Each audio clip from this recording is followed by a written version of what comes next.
Governor Connally, as you look back on last November 22nd, as certainly you have many times, this was a day that will forever stand in your memory, I would think. Oh, beyond any question, Ed, it certainly will. How did the day start off? Well, it started off beautifully, as a matter of fact. Started off from the standpoint of spirit, at least, and enthusiasm. We got up in Fort Worth, where we'd arrived late the night before, the night of the 21st, when we came in from Houston, and met in the Longhorn Room at the Texas Hotel there, where the president and the vice president, different ones, just sat around the room waiting to make the entrance into the big ballroom where the breakfast was to be. Everyone was in high good humor and good spirits, notwithstanding that it was early in the morning, and I assume some of them were rather late starters like I am, but everyone was in a wonderful frame of mind, notwithstanding it was raining, actually, and drizzling rain. And the president had previously agreed to step out across the street from the Texas Hotel in Fort Worth to speak to a number of people that had been assembled. I'd been up in my room earlier and watched the crowd gather, and everyone was in their raincoats and had umbrellas. And there was a very large crowd gathering on the parking lot across from the Texas Hotel, notwithstanding the inclement weather. We went into the breakfast and had a wonderful breakfast, very enthusiastic, and the day started in a very, very wonderful fashion, to answer your question. How about the plane trip over from Fort Worth to Dallas? Were you with the president during Yes, I was with the president from the time he arrived in San Antonio on the 21st, traveled in the car with him at all times, and Ms. Connally and I did, and we flew over from Fort Worth with him. And he was jubilant about the reception he'd had. You see, at Fort Worth, this was the third stop we'd made. If I can digress a moment in time, he'd arrived in San Antonio the afternoon before, and then we'd gone into Houston, and then into Fort Worth. So the Fort Worth stop was his third stop. Everywhere we'd had tremendously enthusiastic, warm crowds that couldn't help but please him. And so we were looking forward, actually, to coming to Dallas. And I had told him that who he might expect to see in the receiving line in Dallas. He was eagerly looking forward to it. I'd explained very briefly, as had his staff, of course, the arrangements for the luncheon, and then the trip on to Austin that evening, the evening of the 22nd. And we were all eagerly awaiting the arrival in Dallas. Of course, we didn't talk about much, as you well know, because it's not a very long flight in the 707 from Dallas, from Fort Worth to Dallas. And so I would say that everyone was in extremely good spirits, high spirits, and particularly I think Ms. Kennedy had very much warmed to this type of an affair. I think she was a little bit reticent, a bit shy when we first made the cavalcade in San Antonio. But as she traveled through the crowds, as she felt the warmth and the enthusiasm, she obviously reflected it herself, even as he did. So the entire trip up to that point could not have been more wonderful. Governor Connally, in a motorcade such as the one here in Dallas, with the crowds and the cheering and all, do you have, or did you have an opportunity to exchange any pleasantries or any words with the president? Yes, but that's about all. Eddie, it's amazing. You can ride for hours, really, which is what Ms. Connally and I did with the president and Ms. Kennedy, and yet you don't have an opportunity to get into any prolonged discussions because obviously the crowds draw your attention. They demand your attention, and they certainly got it from the president and the first lady. And so the conversation is a rather desultory conversation. You make little comments. You comment on signs that you see. You comment on particular individuals that you see along the route. And occasionally, youngsters particularly would break through the ranks and run out and try to shake hands when the car slowed. And there were a number of interesting things along the parade route all the way that we commented on. This is particularly true here in Dallas. And I must say that I was extremely pleased on the entire route in Texas. This was in San Antonio, Houston, Fort Worth, and Dallas. I don't think we saw over two what I would call mean signs. And by mean, or they're just something that plugging the Republicans or something of this sort. And as I recall, neither of them were here. Occasionally, I think on the whole route in all the Texas cities, we saw probably 3 or 4 Confederate flags, not over half a dozen being waved, obviously by people who weren't sympathetic to the president. But there was very, very little of that on the entire route. And Dallas, we had a wonderful reception at the airport. Everyone was extremely pleased. A tremendous crowd at the airport. He shook hands with a lot of them before we started the cavalcade downtown. As we came down, as we came through the residential area of Dallas, the crowds thinned a little bit. We talked. Again, he was extremely pleased, as was Ms. Kennedy, with the reception that they'd had. The ladies, I must say, were concerned, and as he and I were. I had a hat, he had none. The ladies had hats on and off, but traveling in an open car, of course, their hair was always blowing, and naturally they were concerned about that, but it was no great import to them because both my wife and Ms. Kennedy were thrilled with the reception that was being manifested. As we neared downtown Dallas, the crowds became enormous and extremely enthusiastic. As we came down through the main business district of Dallas, I would say we received as warm, as enthusiastic, as spontaneous a reception as we did in any city in the state. And it was really wonderful, to the point where just as we turned down by the courthouse, Nellie turned around and said to the president, she was so impressed by the warmth of the reception, she turned around and said to the president, well, Mr. President, you can't say that Dallas doesn't love you too. And he said, no, I think that's apparent, and or words to that effect. And so everyone, frankly, had a feeling of great exhilaration. Things had gone off. We'd kept the schedule. Every detail had been worked out. Every affair we'd attended had been wonderful. And we just couldn't have been more ill-prepared for what happened a few seconds later. To think back for just a minute, Governor Connally, the morning started off, as you recalled, foggy and rainy. Yes.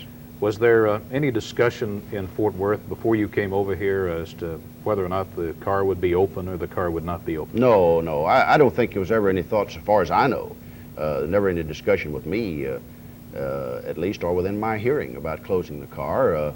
The sun broke through, actually, about the time we left Fort Worth, and the weather was beautiful here, and there was no talk about closing the car at all. I think it was intended all along that we'd ride in the open car as we had been.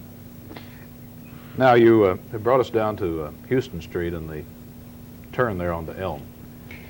Well, as we turned onto Elm to go down under the underpass by the Texas School Book Depository building, the crowds began to thin, and we were running just a few minutes late. Only 2 or 3, I think, actually, but we were only about 5 minutes from the Trade Mart where the luncheon was to be held. So we all more or less straightened up in the car. I did, I know, and maybe I should explain that a little bit by saying that when you sit for a prolonged period of time, as we were, facing in one direction, acknowledging the crowd, why, when you get an opportunity, when the crowd thins, you kind of shift in the chair and straighten up, and we had just done that. I had, and I heard this shot. And I say shot because I immediately thought it was a shot. I immediately thought it was a rifle shot. I've hunted a great deal in my life. I fired a rifle many times, and I thought it was a rifle shot. Why, I don't know, but I immediately thought of an assassination attempt. It's the only thing that crossed my mind. Fear just swept through me, and I immediately thought of him, of course. I was sitting on the jump seat in this 7-passenger car immediately in front of him. And I turned thinking that the shot had come from back over my right shoulder. And I turned to look in that direction. I think motivated by two things. First, to see if I could see where the shot came from, see if I could see anything unusual. But equally or more important to me at that moment in my thought processes was a desire to see him, see if anything had happened, see if he was all right. So I turned, and I obviously saw nothing but a tremendous crowd of people from where we had just come. And I saw nothing unusual, nothing out of the way, except people also had startled looks on their faces. They were turning, they were looking, and I didn't catch him in the corner of my eye. So I was in the process of turning to my left to look back over my left shoulder to see if I could see him in the back seat. And that's when I felt the impact of the bullet that hit me. There was no great pain associated with the bullet that hit me, notwithstanding it went in my back shoulder and came out my chest right here. I felt as if someone had just hit me in the back, a sharp blow with a doubled up fist. It was an impact rather than any sort of a searing pain. It more or less knocked me over at least enough to where I looked down, and of course I was covered with blood, and frankly thought that I had been fatally hit. I said, as I recall, my God, they're going to kill us all. So there was no thought in my mind really but what this was, an assassination attempt. I did not hear the second shot, the one that hit me. I understand there's some question in the minds of the experts about whether or not we could both have been hit with the same bullet, and that was the first bullet. I just don't happen to believe that. I don't believe it, and I will believe it. Because, again, I heard the first shot. I recognized it for what I thought it was. I had time to turn, to try to see what had happened. I was in the process of turning again before I felt the impact of a bullet. Now, obviously, if the bullet that hit me before I could hear it. I was never conscious of the sound of the second bullet at all. I never heard the second bullet.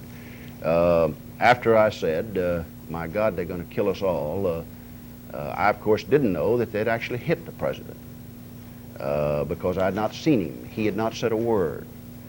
And about that time, Nellie pulled me down into, I had turned again in reaction to this bullet and had turned facing my right, and she pulled me over into her lap and put her head down on top of mine and just kept talking to me and saying, you're going to be all right, you're going to be all right.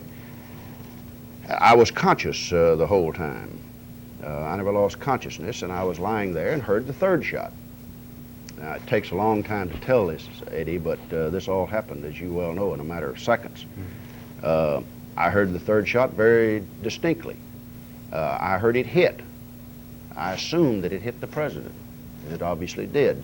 But I did not see it hit him, but I heard it hit. And you obviously, again, if you've ever done any firing, even at 200 or 300 yards, when you fire a rifle at a deer, you know from the sound of that shell, the whine of it, whether or not it hit its target or whether it didn't. It makes a different sound. Well, obviously, the bullet, the third shot, hit something. And it was very obvious after that because the evidence was splattered all over the car and all over my clothes and all over Nellie, and so there was no question about what had happened. My eyes were open. I was conscious. I saw the two Secret Service men in the front seat. I heard what they said. What did they say? Roy Kellerman, who was in the right front, between the second and the third shot, between the time I was hit and between the time of the third shot, both the driver and Roy were looking back into the back seat to see what had happened. This was all, again, happening in a matter of seconds. And they both had a look of almost consternation on their face. Roy, in the right seat, turned around on a radio communications, obviously, working something on the panel of the car, and said, get out of the line, or something to the driver, words to that effect. Get out of the line.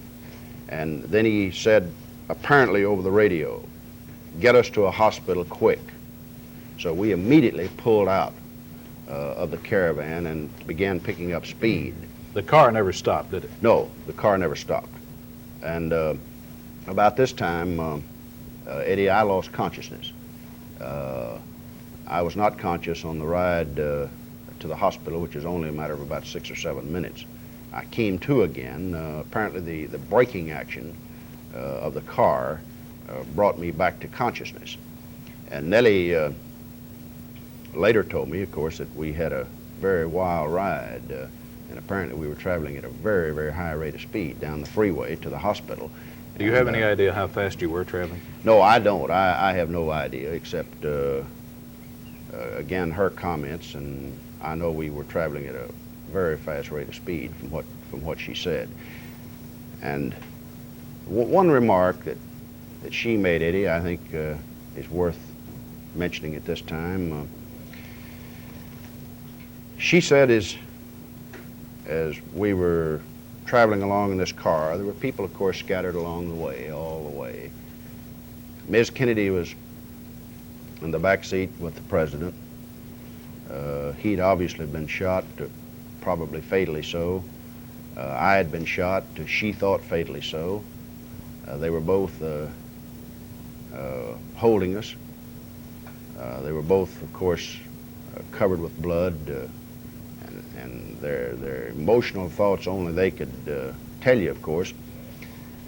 But she said, even on the ride and even in the face of all this chaos and tremendous emotional impact, that she just wondered what these people thought as they travel along this route, and people trying to see into this car, really not being able to see either of the men, but seeing the two ladies. And she wondered for a brief second what went through the minds of these people who were witnessing what had transpired, and those who really didn't know what had transpired, who were along the route at a later point, what they thought when this car came by at this tremendous rate of speed, and obviously seeing something was wrong and yet not knowing. It was a time of just unbelievable stark tragedy.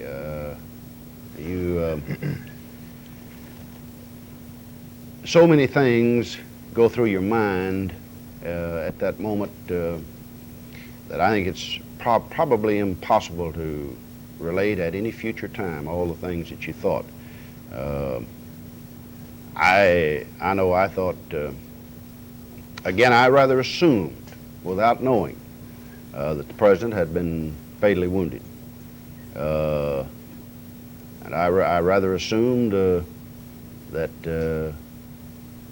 I had been. And so constantly there was going through my mind thoughts of Nellie, of the children, of what you'd done.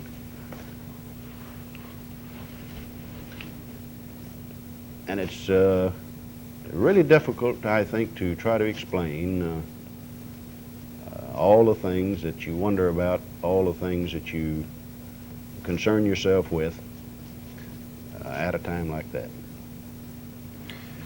Governor, as you think back on this, and I recall that as Secretary of the Navy, you received a letter from Lee Harvey Oswald. Has it ever, what have been your thoughts along the lines of who was he intending to kill? Was he intending to kill both of you? Oh, Eddie, possibly so. It's almost impossible, of course, to make any definitive answer to that. I didn't know that I'd ever received a letter from him as Secretary of the Navy. Obviously, I received tens of thousands of letters, most of which I never saw. So it was not too long after this incident that I realized that I'd ever heard from him. I can't believe that I was the prime target. That's inconceivable to me, simply because, after all, I'd been traveling the state all of 1962, most of 1963. I'd been making campaigning all over the state. I'd spoken in large cities and small ones, riding horses, riding in open convertibles on street corners, anybody that had wanted to make me a prime target for such an assassination could easily have done so not 100 but 1,000 times. Now, at the moment when a man is so mentally warped as this Harvey Oswald obviously was, where he's willing to commit a dastardly act of assassination such as this. It may well be that he was in such a frame of mind that he wanted to assassinate not only the president but me. It's entirely possible that this went through his mind, but I cannot believe that I was the prime target. I rather think that I was hit by accident. But who knows what goes through such a warped mind as that. In your appearance before the Warren Commission, Governor Connally, what area did the commission seem most interested in your testimony? Well, they were interested in every area, I would say, Eddie. They probed every avenue. They probed our minds for any information leading up to the incident. They want to know if anything untoward had happened the day before or that morning, or whether or not there had been any warning, whatever, whether or not I had any suspicions. Did you? None whatever. None whatever. They wanted to know about the shots, every detail of it. They showed the movies that were taken. As you know, a number of those pictures have been shown in Life and other publications. They tried to, through looking at the film, the movies and the stills, get me to point out where I thought the president had first been hit, where I thought I had been hit. They wanted to know what I had said, what everyone in the car had said. They probed every detail of it. Governor, if I could ask you one further question along the lines of the theory that the first bullet hit both the president and you do not agree with this. No, I do not. What do the experts give as an explanation to you for your not being able to comprehend that this was what happened? Well, they've not given me any explanation, Eddie. They have they probed this in the Warren Commission. They asked me if I thought this was possible, and I told them absolutely not. They gave me no explanation really of why they thought that. I assume that ultimately this will all be explained as to why they think this is so, if they do. But I just don't believe it. Never will believe it. That's about all I have to say on that. I hate to put myself in a position of arguing with ballistics experts and so forth, but I know a little something about firearms and a little something about velocity of bullets and the speed of sound as compared to it. And I know when I hear a shot and I have time to turn and react, and not only turn one direction, but attempt to turn in another direction before I feel the impact of anything, I know that bullet wasn't in transit that long. That's all there is to it. Nobody can ever convince me otherwise. Okay, Lee, and now if we can just have some silent of the governor and some silent of me, I think that'll do it. That's great. I'll tell you what, if you'll just look at me, and they'll be just getting some silent stuff of you. I didn't have any idea how long it ran. Did it run all right? It ran about 25 minutes, which is fine. That's About 25, if the governor will just listen to you and stay on him for about a minute. Okay, and then we'll do the reverse, and you talk to me, and they'll just get some silent of me. I hope you get a chance to see this thing, because it's apparently going to be quite a production when they get through with it. They've, oh Lord, they've gone to the minutest detail of everybody who had anything at all to do with this particular day. That's a beautiful recollection.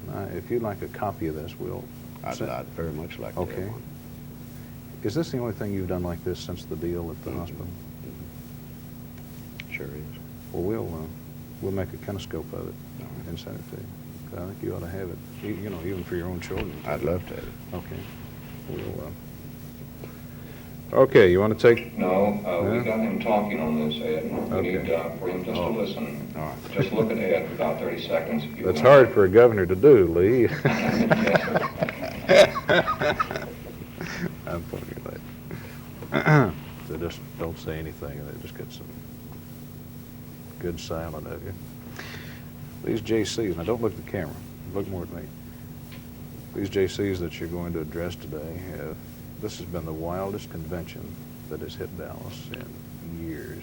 They have, there's like a bunch of kids turned loose.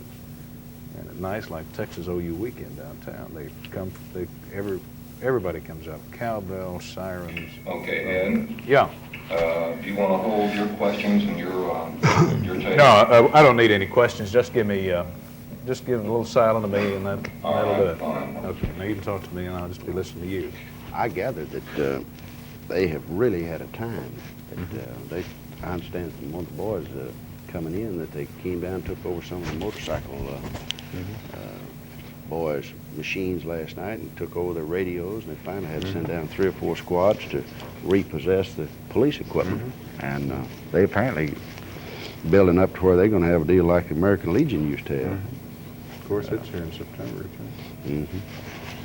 Yeah, you got the national. I'll be back to the American Legion convention. But, well, this is the spirit of these young men, and this is what gives them the... All right, we have an over-the-shoulder shot of you and the governor. We'd like for him to listen to you just about 15 seconds. That'll be Okay, and then we'll let him get out and go on about his business. But you're doing a world of traveling again now, aren't you? But it's, I guess, good to be able to get up and get around rather than having to be as immobile as you were for so long. Incidentally, whoever put that TV program together for you, Election Eve, it was the nicest thing I've ever seen an office seeker do on television. And Thank you. Thank you, Lee. Did you like that? Tremendous. Julian Reed. It was the best